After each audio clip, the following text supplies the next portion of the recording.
WVUA FM, Tuscaloosa.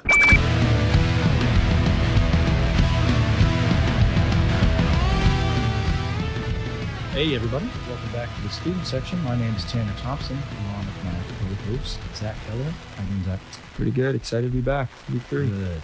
And boy, do we have a lot to talk about today. Yes, Hell of a week 2. Let's see. My favorite upset was probably Marshall, Notre Dame. What about you? Yeah, that was a good one. Texas A&M losing as well. App State. Mm-hmm. That was exciting stuff. I'm gonna confess here in the beginning of the show. Get it out of the way. I had a rough week last week with my predictions, some hot takes. So we're hoping to come back better, stronger this week. Just get that off my chest right off the top of the show here. That's okay. Zach did say that the highlight of this Alabama team is the wide receiving core last week. Yep. But hey, you can't get them all. Yep. What did I say? I think I said we're going to win by 31 too. Yeah, I think I said we win by 21. It's okay. But we're all off on that one, but move past it. Let's see. So I think we're going to start off with just a little bit of a recap of week 2. First, I wanted to talk about Florida versus Kentucky. I think a lot of people were excited about that game. How did you feel about it? Well, I predicted Florida was going to win by 10. I was really high on our boy Anthony Richardson. Yeah, that's unfortunate. He had a rough game. Exciting though. Kentucky impressed. They definitely impressed me. Florida let me down a little bit, but it was exciting football. I'm really surprised that they were able to go into the swamp and dominate. Yeah, I mean, it was impressive. Will Levis really played well. I think they really forced him to. I think Florida's game plan going in was to make Will Levis be the guy because they knew that Kentucky can't run the ball. They knew they can't do a whole lot of that, so they knew that they were just going to send pressure and make Will Levis be that guy. Final score was 26-16 Kentucky. I know we all saw that first game with Anthony Richardson, and I kind of thought that it was a fluke. I don't want to, act like it's, recency bias, but, he did not have a great year last year, and I think, he had a great game, especially just as an athlete in week 1. But I mean, I think you kind of see why a lot of people were concerned about Anthony Richardson in this game. Yeah, I definitely hyped him up after that first game. Yeah. Looking at his stats here, 14 for 35, 2 interceptions, 6 rushing attempts for 4 yards. Not exactly what we saw in week 1. Not exactly what we saw or what you want to see. Yeah, definitely a tough game for him. Especially at home. Especially at home. So yeah, kudos to Kentucky for coming in and taking over that game. One game I wanted to mention a little bit from last week was this UTSA versus Army game. I don't know if any of us saw that, but that was just UTSA doing what UTSA does. They went in, I believe, final score was 41-38, and UTSA forced it to overtime on their last play of the regular, of the fourth quarter was a perfectly put goal line fade. Like just any coach looks at that and that's the example for what you want for your team. And then they battle, like UTSA almost seems to always battle no matter what, but they battled and they got that win 41-38. I was really impressed. Did any specific player impress you in that game? Not really a specific player, honestly. Just that UTSA has just got a whole lot of refined and experienced guys. I think that really helps them as a team as a whole. They threw the ball 45 times. Yeah. They threw the ball.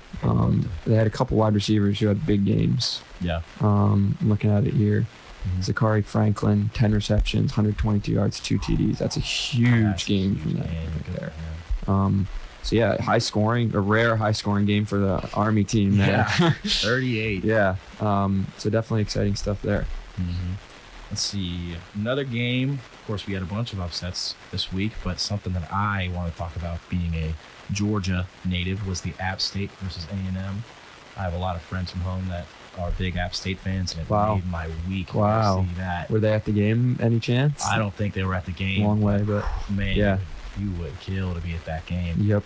I think with this A&M team, we keep saying that they've got all the talent. I think they've got something like 56 4- and 5-star recruits combined. That's unreal. Yep. And to have that, and to have a coach who people keep saying is an offensive guru, I keep hearing that. To have to only be able to drop what was it? 14? 14. 14 Yep. against a App team State, yep. who last week UNC dropped, what was it, 63 on or something like that? Yeah. How can you be an offensive guru with a whole arsenal of talent and only put up 14 Yep. against that defense? Yeah. A lot of people talking about how much money they paid for App State to come there. I was seeing videos from their, the midnight rally or whatever. Yeah. Talking a lot of crap. And then for App State to just come in and do that was, I'm not going to lie, I enjoyed watching that. I think every Alabama fan ever enjoyed watching that. But let's see. I think Haynes King, he's the quarterback for Texas A&M. I think he's holding it back a little bit. Yeah. He just did not have a pretty game. No. Didn't even hit 100 yards passing. Yeah, that's almost, it's got to be unexcusable against App State. Yep. But, it almost feels like we're creating another, I don't want to say excuse, but maybe another excuse for Jimbo Fisher. Yeah. It feels like, everyone keeps saying that they're making excuses for Jimbo Fisher, and I think that's not the worst take in the world at this point. Yeah. Because, again, you have the talent. Maybe it was Haynes King dropping the ball, but 14 against App State, that's just wrong. Yeah, with recruits like that, all off season we're hearing how good their recruiting class is. Obviously, #1 recruiting class. These top guys, and they just don't have much to show for it so far. So we'll see how that goes. Obviously, they're coming here in beginning of October, so revenge game for the Crimson Tide. That is exciting. Let's see. Notre Dame versus Marshall. We mentioned a little bit earlier. Notre Dame just does not look like a good football team, unfortunately. For Marcus Freeman to be 0-3, what do you think about that? It's crazy. And he was a guy, too, where I don't know if you saw the video last year when they announced that he was going to be the coach, and he comes out of the locker room and all the players are there, super excited. You watch that and you're like, these guys are ready to go to war for this head coach. Yeah. And I don't know, we just haven't seen much from them his first 3 games. It's shocked me, to be honest. Yeah, I think I saw something that Marcus Freeman was maybe the first Notre Dame coach to lose his first 3. Yeah, I think so. That's unreal. He seems like a guy in the locker room that's loved, but at a certain point, 0-3 being the first. How long do you think his leash is? Obviously, 3 games in. Obviously, yeah, it's first 2 games, but also I just don't think the program is as good as people think it is. Yeah, maybe it's because it's Notre Dame. Everyone's going to associate that with being an always talented program, but I think a big part of it is that it's just not that great right now. Yeah, and so I would like to see them give Marcus Freeman ample chance. What ample chance is going to mean for Notre Dame could be a lot of things. Yeah, but I think they will. I don't. He lost to Ohio State week 1. That's understandable. Obviously Marshall, there's no excuses for that. But I don't think there's any reason for them to do anything crazy with him. Yeah, not now, at least. Absolutely. I gotta say that game makes Ohio State look a little bit suspicious. Yeah, bring that only 11-point victory for them. Yeah, week 1 or week 2. Week 1. Week 1. Same thing. Yeah, man. What did you? How do you feel about Ohio State right now? I don't know. I thought that their game against Notre Dame, I was like, that's a solid win. I honestly thought that Notre Dame was better than people were giving them credit for. Obviously, once again, wrong from Zach. But that's here nor there. I think they look solid this week. Yeah. Who they play? Arkansas State. Yeah. So we'll see. They have Toledo at home this week. That should be a win. We saw upsets happen last week, but yeah. So we'll see what happens there. Speaking of leashes, Scott Frost. Woo, Scott Frost, man. I gotta say, his buyout is going to go from $15 million to $7.5 if they waited. Yes. October 1st, I think it was going to go to 7.5. Yeah. Firing a head coach in the middle of the season is one thing, but spending an extra $7.5 million to get him out of there as soon as possible that seems intense. Yeah. But you watch some of those games this year, some of the decision making was just abysmal. So Georgia Southern, man. Yeah. So for them to pull the trigger on that did not surprise me at all. Plus, I'm sure all Nebraska fans wanted that to happen immediately. Oh, yeah. Immediately. So, yeah, that didn't surprise me too much. I think that had to be done for sure. Yeah. They've got interim Mickey Joseph in right now. He's got, how many games left? 9 to prove himself this season. Yeah. That's good for him at least. Yeah, you hope he can do something with it. Yeah, but I don't know. I haven't seen rumors or anything. I doubt they're going to hire anyone in the middle of the season. We'll see. I have seen some rumors of them hiring, this is just kind of a easy prediction, I guess you could say, but Matt Rule. Ooh. And as a Panthers fan, take him. Please take him. Yeah. Do you think they would do that in the middle of the season? Oh, not in the middle of the season. Yeah. I think they're going to stick with the interim for the rest of the season, and they'll probably go with somebody else next season. Yeah. I don't think that, don't get me wrong, I think Mickey Joseph could be good, but at the end of the day, you can fire a head coach, but changing the whole playbook in the middle of the season, that's just not going to happen. Yeah. And if that's the source of the problem, then that could mean pretty poor things for Mickey Joseph. Yes. But, yeah. I'm going to go back real quick to Notre Dame because I was just looking. They play USC, their last game of the season. They're going to take on Clemson, BYU, and then a couple of, they're going to play Navy, Syracuse. So they got some big time tests coming up. They're going to have chances to redeem themselves. They will. They are going to have some chances to redeem themselves for sure. They certainly will. So obviously that Marshall loss is terrible, but they're going to have a lot more tests this year. So gotcha. We'll see what they can do with that, I guess. Yeah. Let's get one more game in before we go to break. Stanford versus USC. That was something I wanted to talk about. I think a lot of people are going into that. This was going to be a big prove-it game for USC. They've got, obviously the big three, Lincoln Riley, Caleb Williams, Jordan Addison. And I will say, Caleb Williams and Jordan Addison, they look dangerous. Yeah. That game, I think you mentioned it, being an offensive powerhouse last week. You were right about that. Anything else you want to?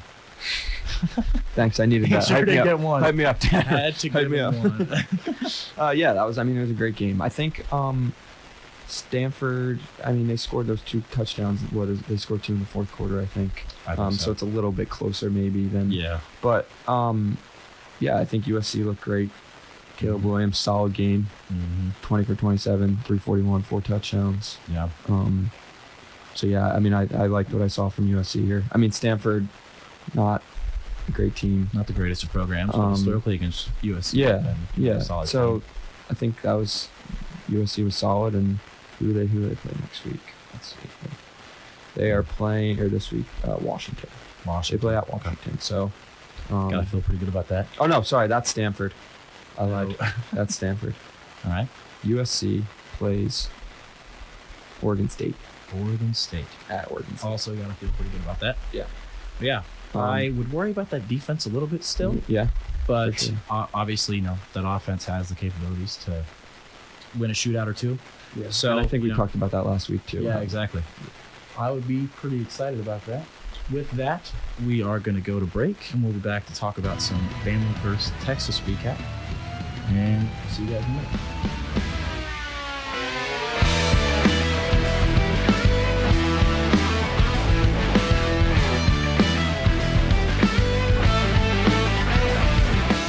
WVUA FM, Tuscaloosa.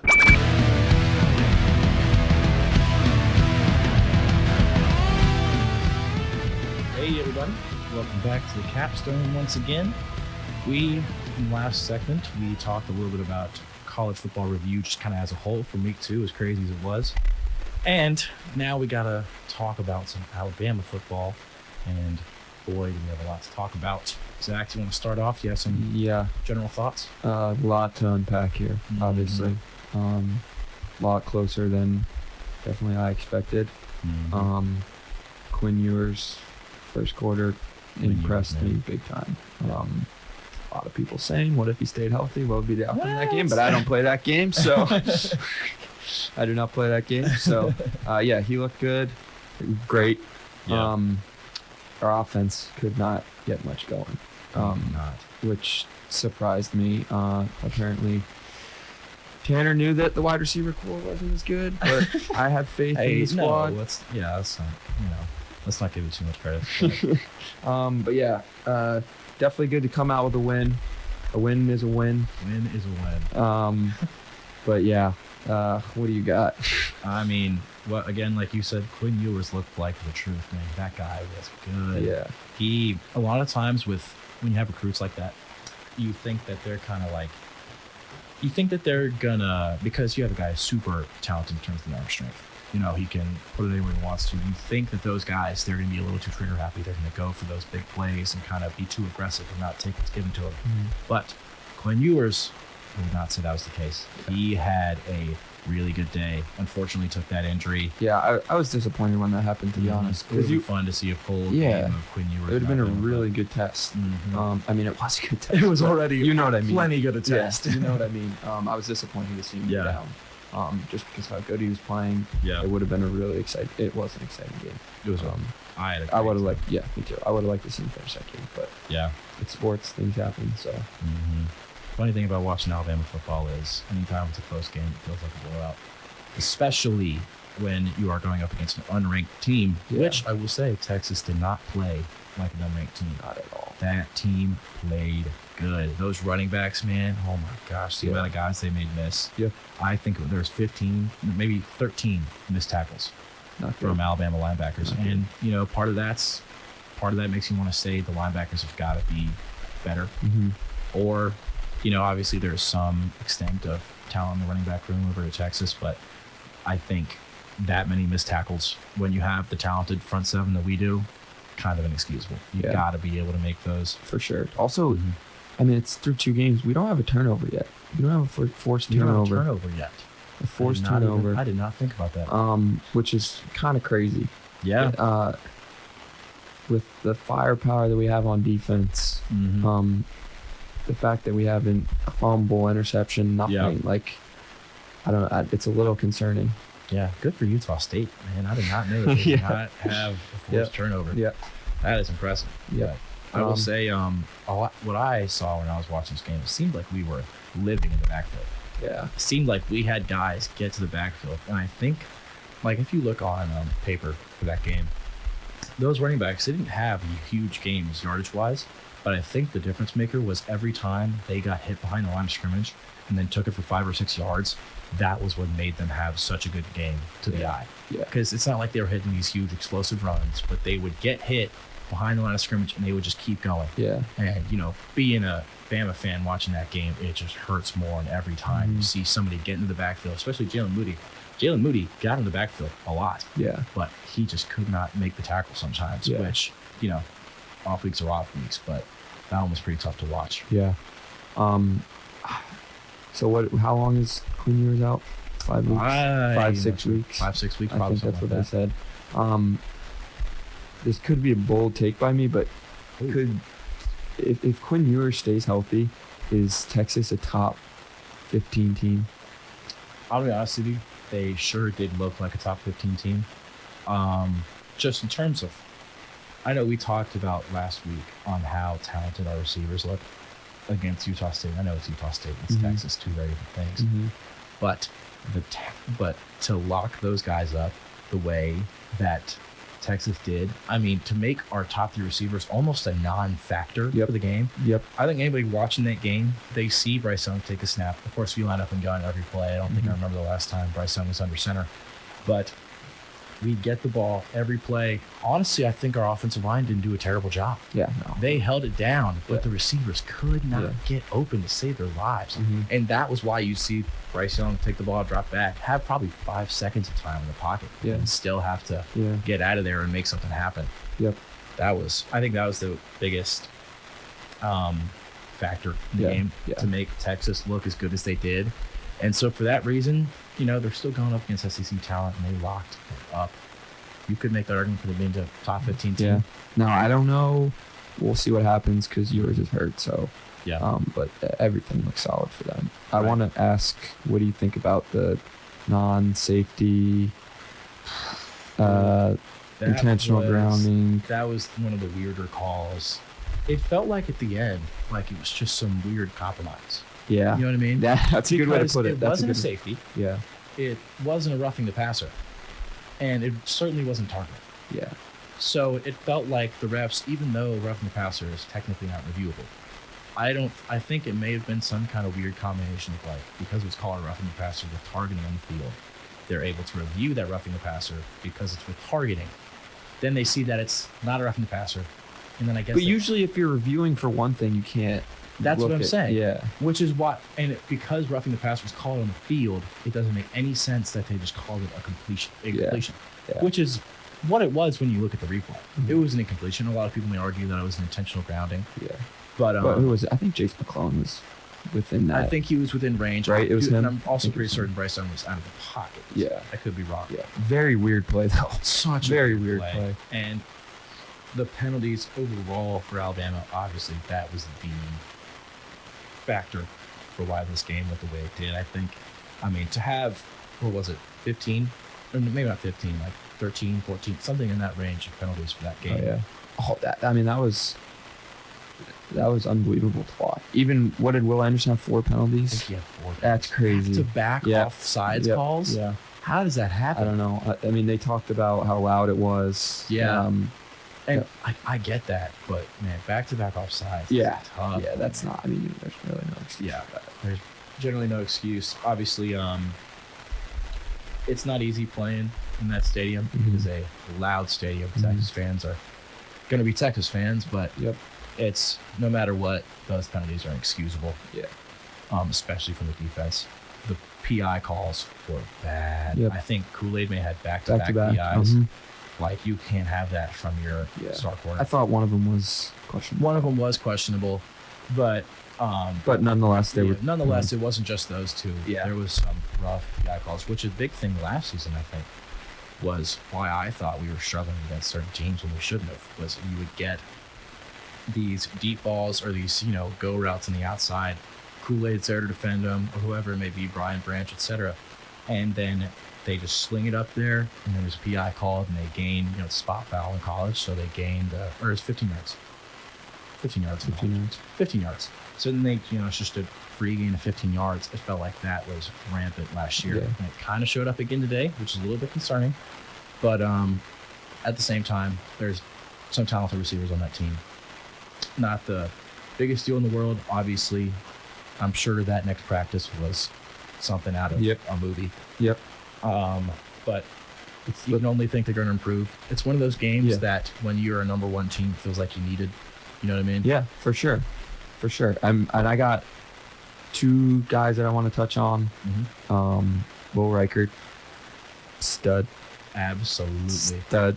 And then, last drive of the game, Ja'Cory Brooks. Coming up clutch once again. Proves again that he's got that dog in him. But yeah, that was, I was very happy to see that. If we can get him going, that's another weapon that is there. And then that run by Bryce was unbelievable. The run by Bryce to slip that sack. I think there's a corner blitzing off the edge to slip that. Oh my god. He's just so calm, so collected, just a little duck, and there he goes. That guy, I think that's gonna. A lot of people think that his problem is the size for Bryce Young. And I'm not going to lie. I think that plays one of those things where you're going to look at it and be like, maybe it's not the worst thing in the world. Yeah, there you go. That's a good point. I don't think, a guy like Trevor Lawrence is ducking that tackle. That's a good point. I don't think he's getting below that. I think Bryce Young, he slips it, gets outside. That was probably the play of the game. Yep. I mean, that was a real, that and the field goal, of course. Definitely. Yep, Will Reichert, man. But yeah, overall, kind of a tough game to watch as an Alabama fan. I'm sure it was a tough game for Nick Saban to watch. Yeah. But he was happy after the win. No, win's a win. Yeah, win's a win. And then Jahmyr Gibbs looked great too. Jahmyr Gibbs did look great, but I will say something I didn't like from Jahmyr Gibbs, unfortunately, was the pass blocking. He had some pretty big missed blocks that if you want to be that workhorse running back, if you want to be the guy who's in 99% of snaps, you got to be able to be a good pass blocker for your quarterback. Yeah. Especially when you're going up against teams in the SEC that are big on sending pressure. That's what a lot of coverage is in college football right now, is sending pressure and making guys win one-on-one. So, and that's big for running back to be in that offense because he has to pick up that extra guy at the offensive line. It's not going to be able to take. Yeah. Overall, though, offensively, great game for Gibbs. Yeah, and then McClellan with that huge run too. We could not run the ball very much. Yeah. outside of that, what was it, 81-yard run, I think it was, for a touchdown from Yeah. Jason McClellan? Yeah. Outside of that, we just cannot get the ball running. And if we want to succeed against these big teams, like once we get into these playoffs and we start playing truly competitive teams, you need a respectable run game. Yeah. You're not going to win those games. Yeah. Georgia's defense is too good to Yeah. not have a run game against. Yeah. Jameer Gibbs definitely showed up in the receiving game, which was Oh, yeah. positive. That So, was his big thing. yeah, for sure. Yeah. So, I was impressed with that. But Call yeah. me a broken record here, but Bryce Young is so incredible at football, and I don't think He's so that awesome. the stat sheet reflected how good he was that I game, know. because he was given very little. Dude. The offensive line kind of held up, and he was given time, but I don't think I've ever seen Bryce Young play a game to where he drops back and he can't find a read just at all. Yeah. You don't see that very often. Yeah. So for him to do what he did, especially towards the end of the game, when he gets out of the pocket and he makes that ridiculous throw to Jameer Gibbs, I think he's literally stepping back. I think he just missed a tackle and the lasers one to Jameer Gibbs. That was an incredible play. This guy is in that final drive overall to win that game. He's just clutch, dude. He's just clutch. And if I'm an NFL team and I'm not thinking about taking this guy top 3, I think you're crazy. Bryce He's Young to the clutch, Panthers, 2023 incoming. I think he's awesome. I think it's really helped his case versus CJ Stroud. As good as CJ Stroud is and the numbers he puts up, I think obviously Bryce Young got the Heisman last year, so that's kind of already gives him a slight edge. But I think I talked about this a little bit last week, how NFL teams are still kind of seeing CJ Stroud as QB1 this year. And again, I think it's only because of the size. I think if you have Bryce Young at 6'3", 6'4", then he's one of the better quarterback prospects we've seen in a long time. But yeah, overall, great game from Bryce Young. Not a great game from most everything else. Yeah. But yeah, that was fun to watch, I guess, as a sports fan. Good Probably football. more fun for non-Alabama or Texas fans. Yeah. I know Georgia fans were sitting there. Oh, yeah. I bet they're having a great time. But Yeah, great game. Great game. That's college football. That's why it's just the college best. football, man. There's not much you can say about that. Let's see. Do you have anything else from that game? You want to move on a little bit? Will Reichardt's clutch too. He sure is. Is he the best kicker in Alabama history? Ooh, he may be. I wonder. I mean, I don't think it's an unfair take. Nice. I don't think it's unfair at all. He's clutch too, man. Like, Yeah. just big time. Mm-hmm. You always, same thing with Bryce. If you have the ball in Bryce's hand and he has any time left in the fourth quarter, you, as an Alabama fan, you're just watching, like, you have so much faith that he's going to make a play. And that's exactly how I feel about Will Reichard every time. Absolutely. No matter the situation, no matter how far, I feel like he can make every single kick. Yeah. When I was watching the game, I saw Texas make that field goal late. And it would have been nice for him to miss it again, but he makes it. And then Texas fans go nuts.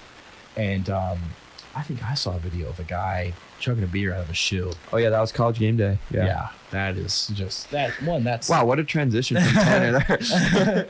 But I think it was a Texas fan though. Yes, it was. Okay, yeah. It was. Yeah. but yeah, man, I think that was when I saw that field happen and we had, what was it, minute 30 probably, something in that range. That was awesome. Yeah. To watch Bryce Young go lead that drive. So something felt like he was going to go get it. I didn't say anything out loud because I'm a sports fan. But I know how it works. But in my brain, feel it. In my brain, I felt like he was going to step up and we were going to have a good run. And it was kind of the same feeling as the Auburn game last year. Like, we haven't been able to do anything offensively, but he has time, and he's Bryce Young, and you still have confidence that he's going to make a play when he needs to. Absolutely. All right, when we get back, we're going to talk a little bit about the preview for Bama next week against ULM. And then after that, we're going to get into just the rest of the college football week previews. But other than that, we'll see you guys in a second.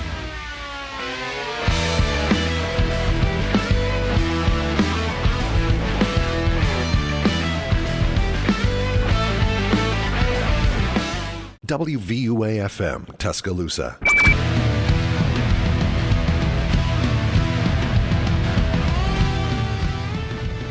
Hey, everybody. Welcome back to the last segment of the Student Section podcast. Right now, we're going to do a little bit of college football preview for this next week. We did a little bit of Bama, Texas last segment. Now let's get some Bama ULM predictions going. Zach, what do you think about this game? Well, we're just talking about it. Me and Tanner in agreement that this has got to be we want to see a dominating performance. Got to be a Tide no this doubter. weekend. Leave no doubt Yep. kind of game. Yep. Like just 49.5 point favorite we are this weekend. This one should not be close. It should not be close. What Doesn't need to be close. I think basing off just the standard of Alabama football, and honestly what I need to see improve. We know that our receivers can do well against a bad team. So that's not exactly what I'm going to be looking at that much this week. The biggest thing I'm going to be looking at is, again, the corners. I want to see minimum penalties on go routes, because that's one of those things that no matter what the team is, if you're committing a PI, you're committing a PI. So it'd be nice to see those corners resoundingly block up ULM's best guys. Obviously, penalties need to just shorten by, fit from 15. Like, you have to have minimum penalties. Yeah. Minimum penalties. And I'm sure we will improve. I've very little doubt about that. Is there anything you want to see specifically from this game? Yeah, just definitely the corners. I agree with that. Maybe get the running game going a little bit. Yeah, nice. Jameer Gibbs, hopefully, you talked about it earlier on the pass blocking. So yeah, just little stuff, less penalties. Yeah. Coach Saban, I don't know if he saw, had a bit of a rant either today or yesterday. Yeah. Someone asked him about quality of opponent, and he's just basically said, no, we got to play our best every single week, no matter what the score is, no matter what team you're playing. So hopefully we see that this week. I don't know when people are going to stop asking Nick Saban any question related to quality of opponent, because I cannot name a single time his answer has been anything positive. Yep. But he's right, though. I mean, we got to he's got to come to absolutely play. right. You would think they would learn by now, but they unfortunately have not. Yeah. But yeah, I agree with the running game. We, again, like I kind of said this earlier, but we line up and gun every snap on offense. And sometimes pistol, but that's it. Sometimes we'll have split, we'll have two running backs in the backfield, but if we want to be doing that every single snap, we need to be able to run the ball out of gun. And it just seems like something that we have not been super successful at. I don't know how much you want to change. Well, obviously, he's not going to change the playbook. Well, that would make sense mid-season. But in my ideal world, I'd like to see them throw in, just the occasional single back, because that's something you can still run the ball out of, and you can still pass relatively successfully out of. Again, I probably won't see it because end of the day, 2-0, 2 wins. But if we don't have a good run game, it's going to be really hard to succeed against top-tier teams this year. Yeah. So I'm looking forward to it. I think the boys are going to bounce back well this week. I think they're going to bounce back real well. Absolutely. Let's get into a little bit of the rest of college football preview. Is there any other big games you want to talk about? I'm looking at Penn State Auburn. I think that's going to be a great game. It is at Auburn. I believe it's at Auburn. Could be wrong. You'll figure it out in a second. Yeah, I'm looking forward to that game. Penn State is a 3-point favorite in that one. Penn State's a 3-point. So I think that's going to be a great game. A huge test for both teams. I'm excited. I think that's going to be a good one. Let me see. At Auburn. At Auburn. Yep. Penn State's favored going into Auburn. So, gotcha. Big test for that team. Yeah. I'm excited. Yeah. For that one. What about you? Lots to look forward to there. I think a game I'm excited about is going to be BYU and Oregon. Yeah, that's good. I think BYU has looked really good in these first 2 weeks. And again, they've got a good offensive line. They've got a good front seven on defense. Their quarterback looks good. I think, excuse me.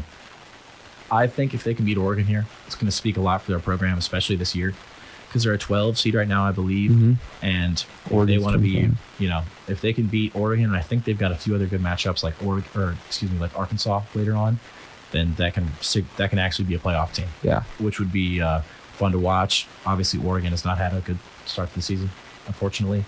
Bo Nix is going to have to step up like crazy. But Oregon's favored 3.5. Oregon's favored 3.5. At Oregon, so tough Oregon. place to play. Yeah, that's fair. We'll see how BYU handles that. Definitely a huge test for that team. Yeah. That's going to be a good one though. Mm-hmm. Let's see what else we got. We've got Kansas, Houston.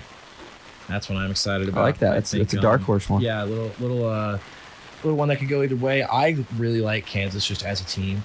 I'm a big fan of Leipold, I think his name is. Yeah, Lance Leipold. He's the Kansas coach right now. He's been a good coach wherever he's coached so far in his career, and Kansas used to be one of, if not the worst Power 5 team out there, and he's turned them into a competitive team. Yeah. So I'm just hoping to see more improvement from Kansas. 56 points in their first game, 55 in their second game. That's big time. Averaging, and I think it took them to overtime to get 55 in the second one. Yeah, but 56 and 55 back to back. That's an offense. Mm-hmm, for sure. And Houston this year has not been great against. They've let up some big plays, and I think that's a big part of Kansas's offense right now. So I think Kansas is favored. I think Houston's favored. Yeah, 9 points. Yep. So this is my little, I guess, upset pick for the week. But I really like Houston here. Spread or to win? To what? You think Kansas is going to win? Although I think they'll definitely cover beat the spread. They'll definitely beat the spread. All right, but I like do that. like them to win. I like like them to win. That's a good pick. That's my little. I'm looking at Kansas is going to have some solid games. They're going to have. They have Iowa State. They got Oklahoma, Baylor, Texas. They have a good schedule. Yeah. So they're gonna have some tests for that team. I like that though. A little upset pick from Canada here. Let's see, one game that I am excited about. I think we just because of the games we talked about earlier, Texas versus UTSA next week. Something tells me about this one. We all know what UTSA is. UTSA is just a funny team. I don't think there's any other good way to describe it. But if there were to be a crazy upset that I choose this week, another upset. if there were to be one, if there were to be not exactly the same extent, not quite a Marshall Notre Dame upset, but if there were one of those that I had to choose this week, it's going to be UTSA beating Texas. I like it. I think Texas. Obviously, this could go a whole lot of ways, but Texas. I think they're going to be a little bit on the hungover from this past game, if that makes sense. Yeah. And UTSA has got some experienced dudes on that team, really refined guys. They've battle tested, if you want to say that. Yeah. They have played in a lot of games, and they battle every time, no matter who they're playing. All right. I think this is my other little fun upset pick. And backup quarterback now for Texas, too. Backup quarterback. You got a 12-point. Texas is favored by 12 points in this one. So that's not quite I'm not sure. What was the Marshall Notre Dame spread? Ooh, I don't know. That's a good question. I'd be curious. I'll get back to you that in a second. Okay. What do you think about the Georgia-South Carolina game? I mean,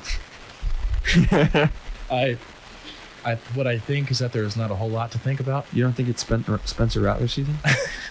I think we already know it's not Spencer Rattler season. I think he's got 3 picks and 2 touchdowns through 2 games, something like that. That's not bad. You're right. He's almost tied on touchdown interception ratio. I have a buddy that goes to South Carolina, so I figured I would get him in the show here. Good call. Give a little South Carolina love. Fight for South Carolina. Hey, Georgia is only a 24.5-point favorite. Only 24. You'd think it'd be more, to be honest. You'd think it'd be more. Maybe that's my upset pick of the week. Georgia has just looked like the most dominant. Yeah. That's why I think it's big for Alabama to get one of these, to get another leave no doubt win. Because that's all Georgia's had so far. And they've played Oregon and Stanford. Yeah. So it's, not exactly 2 huge contest teams. But, they've showed no signs of slowing down. Yep. I'm not sure. I'm not sure when their next top 25 team matchup is. Let me look. I think I saw they have kind of a similar home schedule to us this year. Gotcha. They got Auburn in 2 weeks. They play Florida. They play Tennessee. They play Kentucky, Mississippi State. So they got a little something. They got some competition. Yeah. It's tough to relate these guys when you have Georgia being as dominant as they are right now. Yeah. But yeah, man, I like obviously like Georgia against South Carolina Okay. a lot. I imagine Georgia will also. Are they covering that I spread? think they're covering that spread confidently. Wow. Spencer Rattler hasn't been able to do much against non-Georgia defenses. I cannot imagine he'll do more against a Georgia defense. But we will see. As much as I hate to give Georgia credit, that team is real good. Who's that defensive tackle? Jalen Carter? I'm the wrong guy to ask. Please. Let's see. I think it's Jalen Carter. But that guy's talented. Again, I mean, those 3 tight ends we talked about a little bit last week. Those guys are dogs. We joke about dogs, but those guys are dogs. But yeah, I'm excited. Jalen about that. Carter, you nailed it. Let's go. I'm so excited. I'm so good at this. Let's see. Did we talk about LSU, Mississippi State? We did not. Speaking of dogs, What do you got? let's see. I'm not sure what the spread is for I'll LSU, get Mississippi you. State. I'm sure you'll get that to me in a You, second. you have a pick in this one? I think my pick is going to be Mississippi State. They're favored by 2.5 points. Mississippi State is? They are, Gotcha. yes. Mississippi State has been pretty good defensively. I didn't really see it coming this year, but they really have been pretty surprisingly impressive so far. And I will say, though, that Mississippi State defense does love to throw the ball around. And the LSU defense, You mean offense? Mississippi State offense. Mississippi State offense loves to throw the ball around. The LSU defense, one of their strengths is sending pressure and being able to handle guys over the top. So that's going to be a pretty big challenge for LSU. Yep. But see how it goes. I'm with you on this one. I like Mississippi State. You like Mississippi State? Yeah. Perfect. Any other games you want to talk about real quick before we get out of here? I think that's it for me.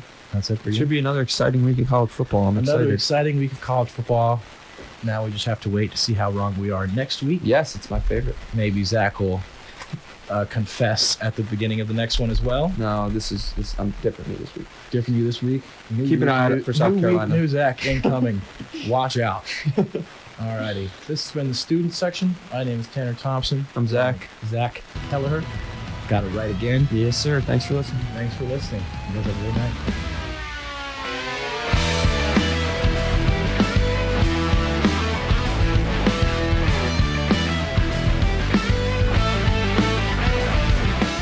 WVUA FM, Tuscaloosa.